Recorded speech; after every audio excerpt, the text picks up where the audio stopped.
guys.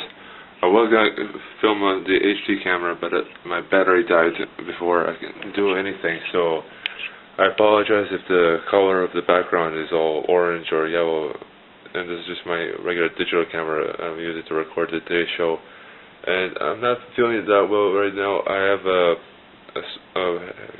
small cold, but it's almost kind of like the flu, almost, because I've been told you guys this, but I have a history of being able to get sick really easily, and it just happened a couple of days ago that I just became really, very sick, and I'm doing my best to produce the show every day now, but it's going to be tough with my voice very, grouchy, and my throat really hurts. That tomorrow I'm even going to see the doctor and everything, but it's going to be a challenge to vlog while having almost no voice and coughing a lot at the same time. So just bear with me. I will get better within this week or next week, but for now you have to deal with my sickness.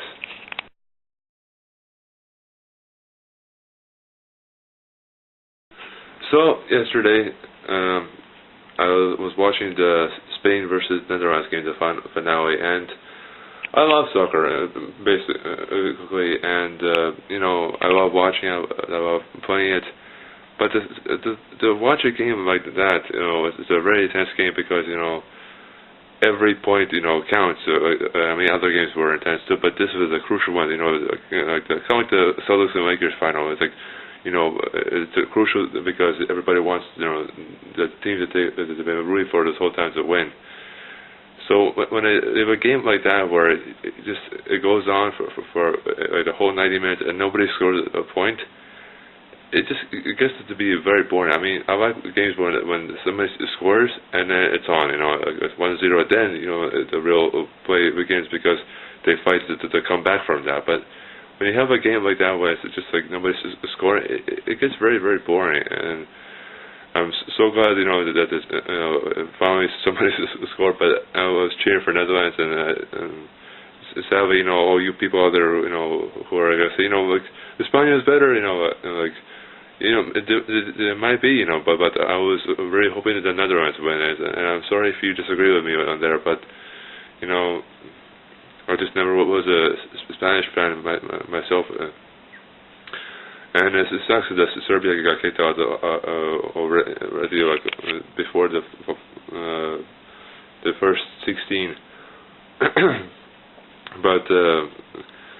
It doesn't matter because the FIBA is starting pretty soon in August, and which is going to be happening in Turkey, and there Serbia's going to take over from there because we dominate in both basketball and soccer, as well as in tennis somewhere.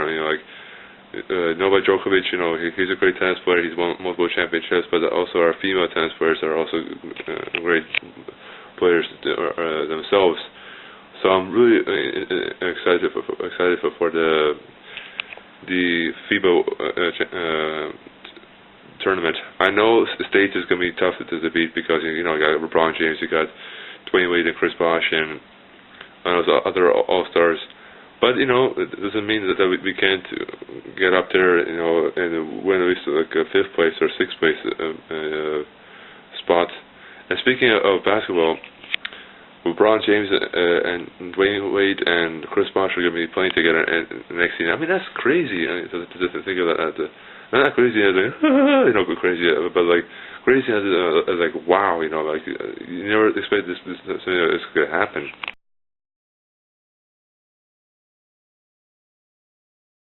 And just to think about it now that we have like Kevin Garnett, Ray Allen, and Paul Pierce on the Celtics, and then you flip over to the Miami Heat now, and with this trio of like badass players, as in badass isn't good, not in badass isn't bad, but as in awesome players, it's gonna be one heck of a team just to try to beat, and they're gonna be pretty much unstoppable. I'll be surprised, if they don't reach to the NBA Finals with this squad.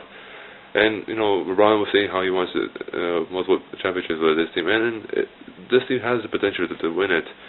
But I don't know if that'll happen within the first season. Maybe within a couple of seasons from now. But you have to build your team and you have to able to in order to win. You have to construct a team that has a lot of great assets that they're looking for. It's like they're always saying on TV how you don't want a team just full of all-stars. You want a team of constructive players that can give the team light and hope in order to achieve a championship. And that's important. And if LeBron believes that being in Miami is the way to go, then I support him all the way. I mean, a lot of people out there saying, oh my God, he left Cleveland. No, it doesn't matter. It just yes, it's an emotional time for our Cleveland fans because even I thought he was going to stick around, but it happens. People they change their perspective of what teams they want to play on based on experience. LeBron was not making any championships in Cleveland, and his own perspective, he might have thought that maybe it won't ever happen. But just because they lost LeBron doesn't mean that they can't win a championship with somebody else that they'll probably bring in. The NBA is all about constructing key players, and if teams are always changing their roster, anything can happen. Even the Miami Heat can win another championship like they did back in 2006. So my question for today is, I know I wasn't as much prepared for today. I'm already sick, but what is your thoughts on LeBron James and Chris Bosh and Dwayne Wade playing together on Miami? And do you think LeBron leaving Cleveland was a good decision or a bad decision? Leave your interesting creative responses in the comment section below, and I'll see you guys tomorrow.